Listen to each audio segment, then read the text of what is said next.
How you doing, everybody? Good to see you. Thanks for checking out the video today. Hope your day is going well. I want to go over the good, bad, and the ugly of my experience in the AOZ, Abattoir of Zir, or the Excursion of Eternity thus far, and just sort of share some ideas with you. A little bit more laid back and just sort of thinking about things I want to speak on with this endgame event. So first of all, it is very challenging. It is extremely difficult to get through this content. It requires a lot of time if you want to get your Tears of Blood glyph, but it's pretty cool. It's exciting to see a new glyph, a new unique glyph in the game, Tears of Blood. Pretty awesome. Mine's currently level 7 as of the time of recording this video. It is in my cheap shot board, which is nice. It's yielding 93.8% increased multiplicative damage. I'm getting all kinds of crazy things happening. I love it. It's nice to see a new event, and it's nice to see new glyphs in the game. I think that's really cool. I think that's good for the game, and I'm happy to see it. And it is challenging, and I kind of got my wish. I didn't want anybody to roll through this on day one because this is the end game, right? Other than Diablo 3's Greater Rift system and like challenge rifts, things like that, we didn't really have end game activities in any Diablo game that I can think of right now. You'd kill primevals, you'd kill like Diablo, Bale, Sweet Chocolatey Lips, all that jazz, right? You kill all those guys, but that's not really end game. You're just killing monsters because you like doing it. And so this would be that first, I guess in my view, for a game that I like, because I didn't really like D3. In my view of Diablo 4, this is a pretty cool end game activity. Happy to see it. And people aren't just walking through it. That's the good part. And now here comes the bad and the ugly, right? Which is maybe what you want to hear. So the roadmap that was originally introduced to us from Joe Shelley at BlizzCon sort of alluded that you'd have to go to the occultist after you complete your season journey. So in the game, you press U to open up. U as an ultra. U opens up your season of blood. You go to your season journey. It said season complete. If you had the green check mark, right, you could go visit the occultist, purchase this Bloodforged Sigil 1, and you'd clean it up and get in there. And then every step that you finish, step 1, you go to step 2, step 2, step 3. That kind of thing. Love the idea. That's actually not true. In the game right now, if I completed this for you, if I've done my season journey and you didn't, and I invite you into a Bloodforged level 1, you're on my team already, I invite you in, I'm at the bosses, I tell you to walk in the dungeon, everybody walks in the visceral channel, not teleporting on me, but walks in the visceral channel. When I kill the bosses while you're in that dungeon, you now have completion without ever doing the season journey.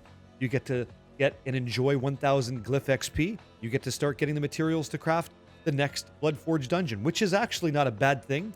It's a bit of a loophole, bit of an exploitive process, but great for people that don't have a whole bunch of time on their hands. That's nice that exists in my opinion, but that's true that it's there.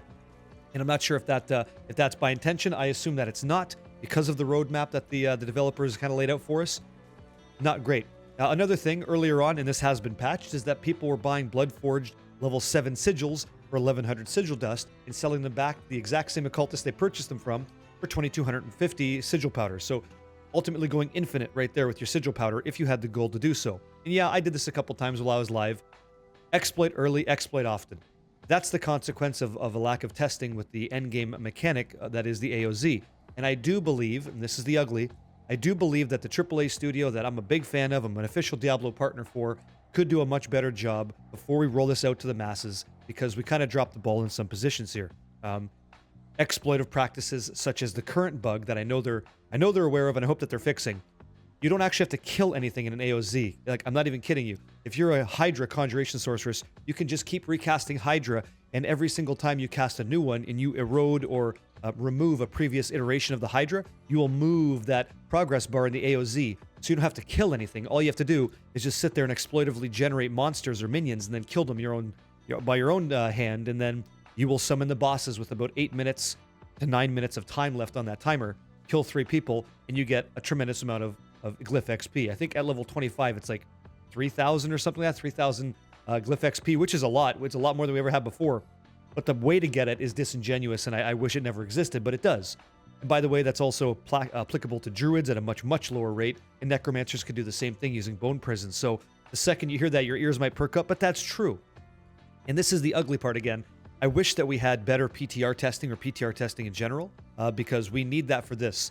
I do believe that we could have crushed all this if that was given to us as an option. I would have waited another week to get my hands on this to make sure those things don't exist, because we're looking for that, right? I don't like being a beta tester in the end game experience of the new thing I should be excited about, and I don't think you should be either. We should just get to enjoy the event. And I don't want to come down on you. I like to be a positive guy. I hear myself saying this. It kind of feels heavy. I don't mean it to be that way, but it's true. It's what's going on, and I wish it wasn't in there. And just a little bit of a test phase would be great for all of us. I know the devs are listening very, very acutely to what's going on. Joe Shelley's replying on Twitter. Adam Pez Radar, right? They're replying on Twitter. They're telling us, we hear it, guys. We see the feedback. We're working on it. And I think that's great. I like to see that instead of hear nothing, right? I don't want to just see no change. And I do appreciate the work ethic of them getting in there and trying to make it right, because right now it isn't. And so I'm sitting here thinking about, like, what a great way to make a video and just talk about my experience in the AOZ. And that's sort of it. I think that the Bloodseekers unfortunately hit way too hard. There's too many one-shot mechanics. Like, Lilith was a problem, but in here, like, one unfortunate AoE explosion that hits you when you're not even in the radius, you're outside of it by a little bit, you still die to that. I think, again, like the Bloodseekers at the end hit way too hard. They're one-shotting way too many people. It's kind of overtuned, and I'm being kind there. It's extremely overtuned. You got to look at that because it's not enjoyable. Like, you shouldn't fear when they get summoned in. It should be exciting. It should be like a push and pull. And right now, it's you're underneath their foot and they're just stomping on your face, kid. Like, bring them back to the yard, throw up a sheet. It's prison rules, right? Like, it's not great. It's like, holy shit, I don't think I'm gonna make this. And so for me, I'm constantly like, you'll see, I almost had a 12. My farthest push is an 11. Like, I think I right here. Yeah, my highest Abattoir of Zir level clear with a level 7 glyph with my TB Rogue is 11, and I'm proud of that. With a level 7 glyph, it could be 12. I could have got a 12. I was within seconds of getting it, but I didn't, and that sucks for me. So maybe I'll try to push the 12, but here comes the real bad thing, right? The good, the bad, and the ugly. Why am I doing this? There's not an endgame thing other than level 20 Abattoir of Zir. I get a Zir's Zenith player title. That's not enough of a carrot on a stick for me. If you wanted to make it more enticing, I think creative execution on rewards for players for the monumental task of leveling up that glyph and participating in the endgame would be something like this. Imagine if there was uniques that existed for the AOZ that also worked with the glyph that you got. As an example, a set of gloves or an item on the character, like a necklace or a ring benefit that's unique, that coincides with the Abattoir of Zir Tears of Blood glyph that you got in this regard, right? So the amulet might say something like, store the souls of things that you kill to drain the life of the enemies around you if the Tears of Blood glyph is in your Paragon board. Or a set of boots, right? Navigate faster or take less damage from this monster type or this elemental type in the AOZ if your, board has this glyph in it. Things like that. You start to unify the glyph that you got, the uniques that exist based on different tier difficulties of the AOZ. So these 3 uniques exist for tiers 1, 2, 3, 4, 5. You get another subset, 2 uniques that exist between tiers 1, 2, 3, 4, 5, 6, 7, 8, 9, and 10. And then ultimately, 20 to 25 has this one uber unique that exists called the Stone of Jordan. Gives you +1 to all skills.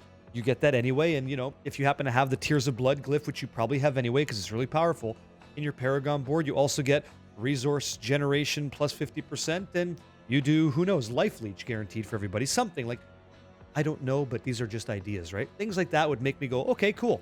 Then you can give me the mount armor. Then you can give me the cosmetics that I don't really need, but it'd be nice to have. Like, nice to haves are cool.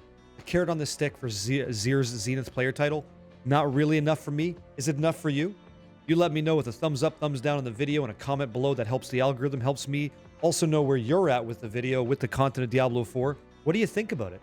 I'm just curious. So I'm kind of going off on a rant here, but these are my thoughts on it right now. Could be a lot better. It's a cool start that it's in the game. I'm happy there's something instead of nothing, but it's not nearly enough for me, and I'd like much more. So that's my barricade rant of the day. I wish I had like a level 15 clear for you and I could show you that, but it just doesn't wet my whistle right now. I'm not all that interested. We got Path of Exile coming up on Friday, Saturday as of the time of this video. So depending on what Blizzard does to change the amount of XP or whatever they're going to do on the glyph, I don't know. I'll review that and see if that's interesting enough for me to keep going. I don't plan on fully jumping ship in D4, but this endgame activity just isn't hitting with me. Maybe it's hitting for you, and I hope that it is. I just want you to have fun playing video games. And at the moment, this mechanic isn't resonating for me too much. But you know what? Positive guy. There's always something else on the horizon. Just got to keep your eyes open and ears, listening to see what's going on. I appreciate you guys giving me the time of day, and hopefully I'll see you on the next one. Thank you so much, and adios.